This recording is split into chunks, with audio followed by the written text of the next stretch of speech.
প্রিয় দর্শক, আসসালামু আলাইকুম। এগ্রিকালচারাল রিভিউর পক্ষ থেকে আন্তরিক শুভেচ্ছা জানিয়ে শুরু করছি আজকের ভিডিও। আমি এখন একটি ধানের জমিতে বসে আছি। আর একটু লক্ষ্য করলে দেখতে পাবেন এই যে ধানের জমির যে ধানের পাতাগুলো রয়েছে, এই পাতাগুলো প্রত্যেকটাতেই মরিচার যে দাগ, সেই মরিচার দাগটি চলে এসেছে। এই যে ধানের চাষকৃত জমি, এটি 92 ধানের একটি জাতের ধান এখানে চাষ করা হয়েছে। তবে এই জমিটাতে একটু লক্ষ্য করলে দেখা যাবে প্রতিটা গোছাতেই এরকম মরিচা দাগটা চলে এসেছে। আসলে এই যে মরিচা দাগ, এই মরিচা দাগটার আসার পিছনে মূল যে কারণ, সেই কারণটা হচ্ছে আয়রনের আধিক্যতার কারণ, অর্থাৎ আয়রন জনিত যে সমস্যাটা, সেই সমস্যাটা থাকার কারণে মাটিতে এই মরিচা দাগটি চলে এসেছে। আমি একটু আপনাদেরকে যদি একটু দেখানোর চেষ্টা করি, এই যে জমির যে মাটি, এই মাটিটা একদম লাল দেখা যাচ্ছে।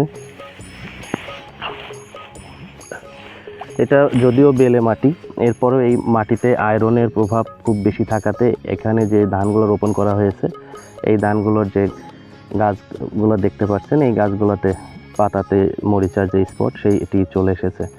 তো এই যে আয়রনের প্রভাব, এই আয়রনের প্রভাবের কারণে এই যে ধানের চাষকৃত জমিটি, এই জমিটির পুরা গোছাগুলোই নষ্ট হয়ে যাবে।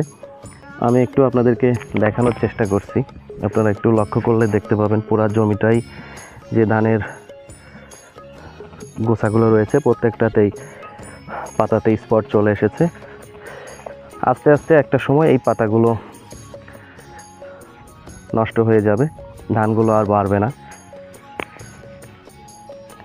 এই যে আয়রন, এই আয়রনের প্রভাবে যে ধানের গাছগুলোর বর্তমান অবস্থা দেখতে পাচ্ছেন, এই অবস্থাটা নিরসনের জন্য আমরা যেটি পরামর্শ দিয়ে থাকি, সেটি হচ্ছে প্রতি বিঘাতে 10 কেজি পরিমাণে জিপসাম প্রয়োগ করার কথা আমরা বলে থাকি। আর এছাড়াও সবথেকে উত্তম যে ব্যবস্থাপনা, এই আয়রনটাকে দমন করার জন্য যে ব্যবস্থাপনাটা আপনারা নিতে পারবেন, সেটি হচ্ছে লাল সার, অর্থাৎ এমওপি সার যেটি রয়েছে, মিউরেট অফ পটাশ। এই সারটি যদি আপনারা জমিতে মিনিমাম 15 থেকে 20 কেজি হারে দিতে পারেন 33 শতকের জমিতে, তাহলে এই যে লাল সারের প্রয়োগের প্রভাবে আয়রনের যে আধিক্যটা, এটা কমানো সম্ভব হবে।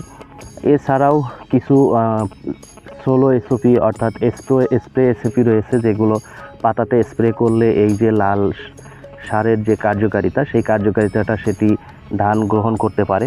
সেটি ব্যবহার করেও এই যে আয়রনের আধিক্যতা, এটি কমানো যেতে পারে।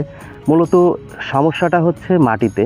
সেক্ষেত্রে আমরা প্রথমত যে পরামর্শগুলো দিয়ে থাকি, সেক্ষেত্রে মাটির ট্রিটমেন্টটা নিতে হবে। যেহেতু এই এলাকাটা পাহাড়ি এলাকা, সেক্ষেত্রে পাহাড়ি যে ঢল, অর্থাৎ পাহাড়ের যে পানিগুলো রয়েছে, এই পানিগুলো একটু আয়রন বা কষ জাতীয় হয়ে থাকে। সেক্ষেত্রে এই আয়রন বা কষ জাতীয় পানি হওয়ার কারণে প্রতিনিয়ত যে পানিগুলো সরবরাহ করা হচ্ছে এখানটিতে, সেই পানিগুলোতেও আয়রন থেকে যায়, যার ফলে আয়রনের যে প্রভাবটা, এটা কিন্তু জমিতে রয়ে যায়।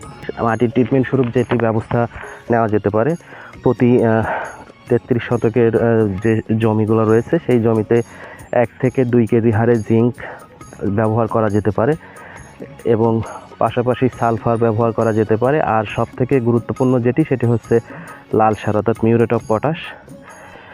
এই লাল সারটা যদি ব্যবহার করা যায়, সেক্ষেত্রে আয়রনের যে আধিক্যতা, সেই আধিক্যতাটা অনেকাংশেই কমানো সম্ভব হবে। আপনারা একটু লক্ষ্য করলে দেখতে পাবেন এই যে জমির যে মাটিগুলো রয়েছে, এই মাটিগুলো একদম লালচে হয়ে আছে, অর্থাৎ আয়রনের যে আধিক্যতা, সেটি এখানে রয়েছে। এছাড়াও যে পানিগুলো রয়েছে, এই পানিগুলোও কিন্তু অনেকটাই লালচে। প্রিয় দর্শক, এই যে সমস্যাগুলো, এই সমস্যাগুলো যদি আপনাদের ধানের জমিতে কোথাও থেকে থাকে, সেক্ষেত্রে আপনারা এই ব্যবস্থাগুলো গ্রহণ করে সুফলিত হতে পারেন।